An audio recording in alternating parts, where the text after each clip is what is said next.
ओम। आज हम श्रीमद् भगवत गीता का 8वां अध्याय का अध्ययन करेंगे। इस अध्याय में परमपिता परमात्मा श्री कृष्ण ब्रह्म ज्ञान और मृत्यु के समय क्या भाव हो इसकी व्याख्या करते हैं। तो इस अध्याय के आरंभ में अर्जुन श्री कृष्ण से पूछते हैं कि ब्रह्म, अध्यात्म, कर्म, अभिभूत, अधिदेव, अधियज्ञ क्या है। तो श्री कृष्ण कहते हैं कि ब्रह्म परम अक्षर ओम, जिसका कभी नाश नहीं होता। ओम वो परम अक्षर है, अक्षर अक्षय जिसको जो कभी क्षय नहीं होता है, वो है ब्रह्म। संपूर्ण ब्रह्मांड में जो गुंजायमान है, ऐसे परमात्मा ब्रह्म है। अध्यात्म परमात्मा और आत्मा के स्वरूप का ज्ञान अध्यात्म है। कर्म कर्म नया जीवन व भाव उत्पन्न करना कर्म है।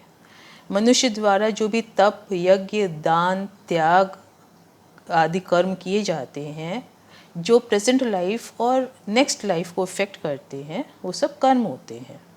अधिभूत सारे लिविंग बीइंग, सब प्राणी, अधिभूत सब लोग। अधिदेव सारे देवी देवता, सूर्य, चंद्रमा, नक्षत्र, ग्रह, जिनको भी हम पूछते हैं वो अधिदेव होते हैं।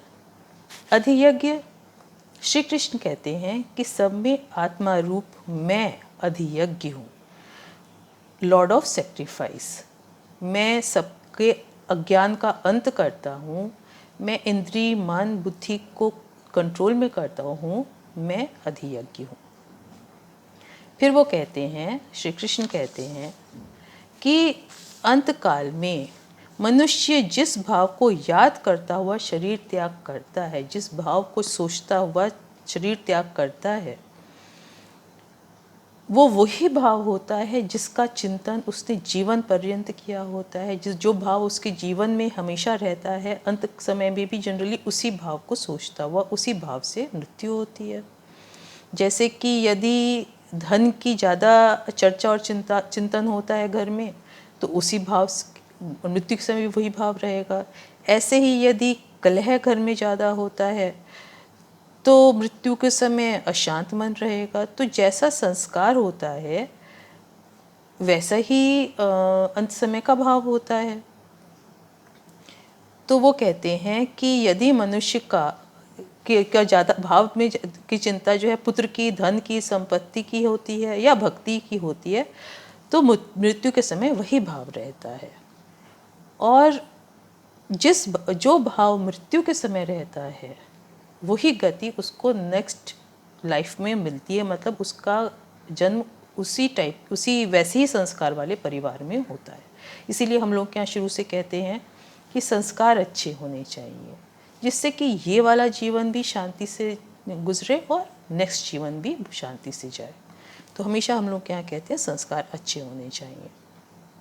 फिर वो कहते हैं कि जो मेरे को स्मरण करता है और अंतकाल में भी मेरे को ही स्मरण करता है, तो वो मुझको प्राप्त होता है, मतलब परम गति को प्राप्त होता है। तो अर्जुन से कहते हैं कि अर्जुन, तू मेरा ही स्मरण किया कर, उसका अभ्यास कर ले, मेरा ही चिंतन किया कर, युद्ध करो और वो भी मुझको अर्पण करके करो, तो तुम्हें मोक्ष प्राप्त होगा। वो कहते हैं कि जो परमात्मा के उपासक होते हैं, वे ध्यान के अभ्यास से परम दिव्य परम आत्मा को निरंतर चिंतन करते रहते हैं और परमेश्वर को ही प्राप्त होते हैं, क्योंकि उन्हीं का ध्यान करते हैं तो परमेश्वर को प्राप्त होते हैं। ऐसे जो ज्ञानी लोग होते हैं, जिनको पता होता है कि सबको धारण पोषण करने वाले भगवान परमात्मा हैं, और वो परमात्मा को परम अक्षर ओम कहते हैं, और अनासक्त होकर डिटैच होकर सबसे प्राण को मस्तक में धारण कर स्थापित करके और ओम का उच्चारण करते हुए, ओम बोलते हुए शरीर का त्याग करते हैं और परम गति को प्राप्त करते हैं। उनका पुनर्जन्म नहीं होता है, जो परम गति को प्राप्त करते हैं, जो परमात्मा को प्राप्त करते हैं। परंतु जो ब्रह्मलोक और अन्य लोक हैं, वो पुनरावृत्ति स्वभाव वाले, पुनरावृत्ति मतलब पुनर्जन्म स्वभाव वाले, लाइफ डेथ वाली साइक्लिक नेचर के हैं। तो वो वाले स्वभाव वाले हैं। वो कहते हैं कि जो मेरे को प्राप्त होते हैं, वो तो मोक्ष को प्राप्त हो जाते हैं, और जो ब्रह्मलोक में रहते हैं वो पुनरावृत्ति वाले स्वभाव या वो जीवन मृत्यु की साइकिल में फंसे रहते हैं। फिर वो ब्रह्मलोक के बारे में बताते हैं। वो कहते हैं ब्रह्मा का एक दिन 1000 युग का होता है और रात्रि भी 1000 युग की होती है। अब ये 1000 युग का क्या मतलब है, तो वो मैंने पढ़ा था, तो वो है 1000 युग मतलब 311 ट्रिलियन एंड 40 बिलियन ईयर्स। तो इतने का एक दिन होता है, इतनी की ही एक रात्रि होती है। दिन के सुबह सुबह दिन के आरंभ काल में ब्रह्मा जी सभी प्राणियों को रचते हैं, उनका जन्म होता है, उनको उत्पन्न करते हैं, और रात्रि के समय प्रलय होता है, सब विलीन हो जाते हैं ब्रह्मा जी में। फिर पूरी रात्रि समाप्त होकर नया दिन आता है, तो फिर ब्रह्मा जी सबको उत्पन्न करते हैं। तो वो साइक्लिक नेचर में वहीं पर फंसे रहते हैं, वहीं पर रहते हैं। परंतु जो परमपिता परमात्मा को प्राप्त होते हैं, परमात्मा जो है वो सनातन है, एटर्नल है, वो नष्ट नहीं होते हैं। तो जो परमात्मा को प्राप्त होते हैं वो नष्ट नहीं होते हैं, वो परम गति को प्राप्त हो जाते हैं। तो ये कृष्ण भगवान बताते हैं उनको।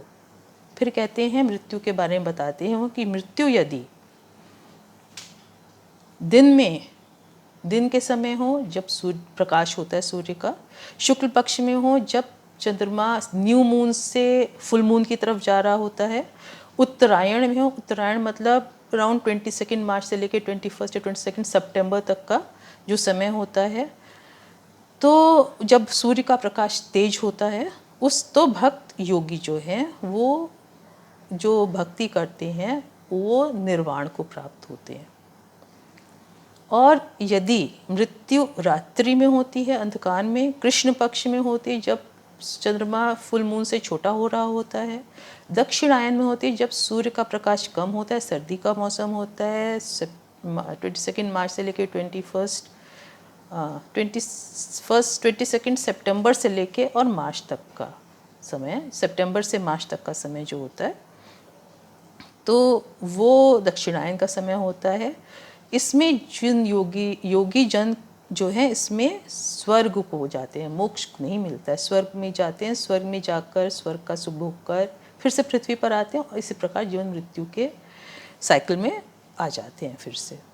जो परम योगी होते हैं, समत्व बुद्धि वाले होते हैं, समभाव वाले होते हैं, तत्व ज्ञान को जानते हैं, वो उनको इससे कोई फर्क नहीं पड़ता है। वो